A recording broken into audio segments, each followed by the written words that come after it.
হাদিসে শবে বরাত নামে কোনো শব্দ নাই, এক নম্বর কথা। কি নাই ভাই? শবে বরাত নামে কোনো শব্দ নাই, আছে লাইলাতুন নিসফুম মিনাশ শাবান, শাবান মাসের মধ্য রজনী। শাবান মাসের মধ্য রজনী।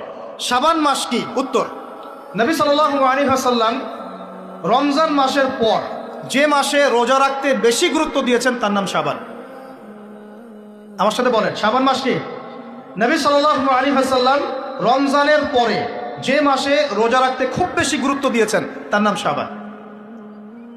আয়েশা রাদিয়াল্লাহু আনহা তিনি বলতেন যে শাবান মাস আসলে নবী সাল্লাল্লাহু আলাইহি ওয়াসাল্লাম এত বেশি বেশি রোজা রাখতেন যে মনে হতো তিনি রোজা ছাড়বেনই না, সারা মাস রেখে ফেলবেন।